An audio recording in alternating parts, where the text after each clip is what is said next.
Hello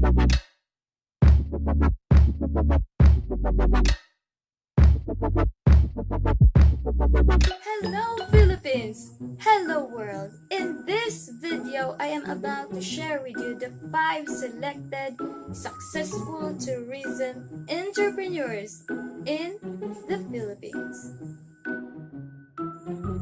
In the Philippines, travel and tourism is a multi-billion peso business industry. It contributes a lot in the economic growth and gross domestic product of the country. When was the last time you fell in love? Let's have a quick look in a tropical island surrounded by stunning white sand beaches and clear blue waters. Boracay. The hope of Boracay tourism and economic progress are in the hands of its dynamic and resilient small-medium entrepreneurs, many of whom are from other provinces or foreign countries who fell in love with Boracay. One of the immigrant entrepreneurs in Boracay is 37-year-old Jan Monroe of Vancouver, British Columbia, Canada. The owner, DJ, cashier, and bartender of Coca Mangas Hotel Beach Resort. Shot for Coca Mangas for our friends. In 1986, he spent 1 year as a backpacker worldwide, going to South America, South Africa, then to many Asian countries. At the end of his 1 year travels, he planned to stay 3 weeks in the Philippines. When he visited Boracay, he decided to stay for good. He built a 12-room hotel in 1987 and a famous bar in 1988. Even though he has branched out to open another Coco Mangas bar in Byron Bay, Australia, he lives in Boracay. Why? He replies, "I fell in love with this place." Alright, here we are. Coca Mangas here to our Boracay, the Philippines. Most of us would never get far with 1,500 pesos. But with this 23-year-old Nol Montalvo from Batangas City, this sum of money led him to founding his own peso spa and massage business, which have ranked in millions of earnings. The medicine graduate from Batangas City owned Montalvo Wellness Corporation, a 56-branch strong chain of massage centers scattered across the country. And it all started with 1,500 pesos loan in exchange for his watch. With that money, he set up a selling handmade soap which was trending at the point of time. So he ventured into a small soap making enterprise and tried selling them online. It seemed like a very bad idea initially. He would stay at computer shops till dawn trying to obtain customers, and once he did, he will end up getting scammed, earning nothing. His big break came when a buyer ordered 70,000 pieces of his products to be used as a giveaway. He gained confidence from this and borrowed another 80,000 to invest in more materials and larger scale equipment. He also roped in his family members and a couple of neighbors to help him meet the huge order demand. From the bulk order alone, he earned a whopping 100,000 pesos in profit.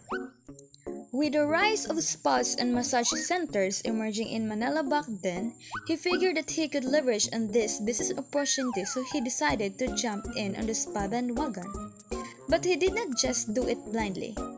He knows that he needed to differentiate himself so as to stand out from the crowd, otherwise he will just be another forgettable copycat. He did not want to just follow suit and offer the typical Swedish shiatsu and Thai massage. Having spent his younger years in Batangas, Montalvo was exposed to Hilo, ancient Filipino art of healing through manipulation, massage, and kneading of body parts.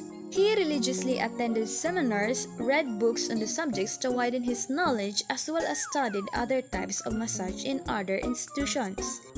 When he was finally ready, using profits from his soap business, he rented an old 2-story apartment in Washington Street, Makati City. He converted the first floor into a massage center, and the second floor is occupied by him and his family, as well as his therapists. Through prudent management, he was able to open another 3 branches in a span of just 3 years and then later on starts franchising as the next logical step. His franchisee was an OFW from Japan and he opened his first franchisee in 2010 at Park Square, Makati City. Fortunately, business prospered and he opened more franchises in the following few years. If you've been to Bohol and stayed at one of their beach resorts, chances are you've already tried their hot chocolate for breakfast. Hot chocolate is a big part of Boholano culture since many locals grow cacao in their backyard and produce tablea, which are around block of ground up cacao beans. In 2013, Dalaray Polot, also known as the Chocolate Princess, joined the chocolate pitching contest of the U.S. Embassy and won the grand prize. After her 2013 win, Dalaray bagged a scholarship at the Ghent University in Belgium, where she furthered her know-how of the chocolate business. She then went back home and used her knowledge and expertise to level up their business. And in 2019, she was able to take their tablea from the wet markets of Bohol to a chocolate competition in London. Out of all the 1,600 entries, their product won the gold at the 2019 Academy of Chocolate Awards. Indeed, their chocolate has become the world class as they have now established a factory called Dalaray Chocolate House, where products like Ginto chocolate are manufactured and exported to other countries like Japan and Australia. From scrubbing toilet and cleaning desks, the man now dubbed as Carnival King is living his dream in his hometown of Nueva Ecija. Ramon Santos is the proud owner of the biggest amusement park north of Manila, the Caron Dream Park in San Isidro. But before building the place where dreams are real, Santos worked as a janitor in Star City where he dreamt of building his own amusement park.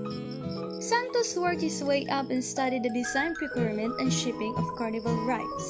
In 1999, Santos was given a break and was allowed to use his personal designs. His first ride was a 5-meter carousel with 12 horses.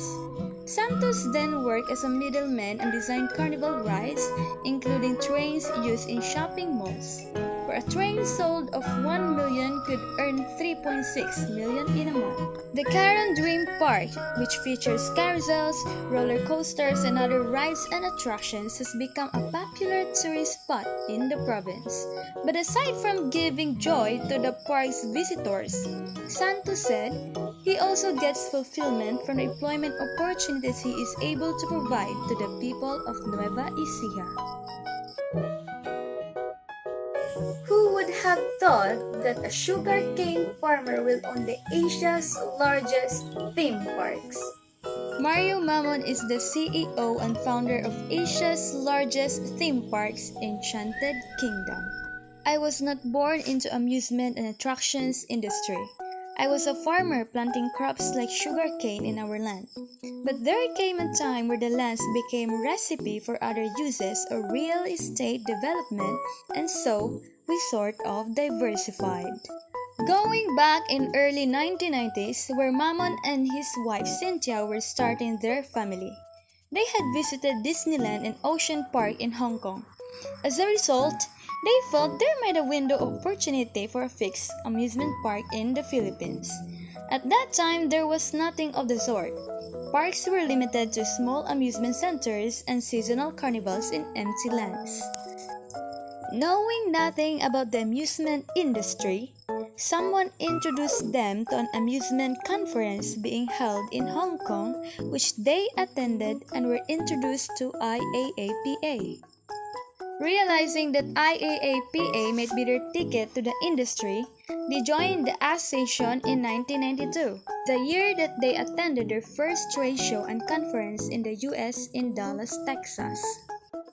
Mamon spotted a gap in the market and in 1995, with no prior knowledge of the attractions industry, transformed 12 hectares of barren land in Laguna and created the first world-class theme park in the Philippines.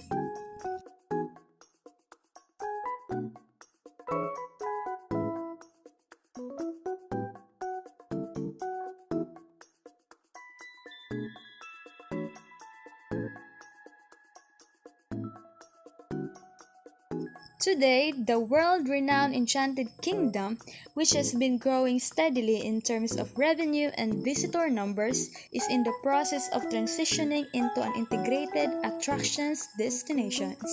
And Mamon, the first Asian to be elected as chairman of IAAPA, is also the founding president of Philippine IAAPA.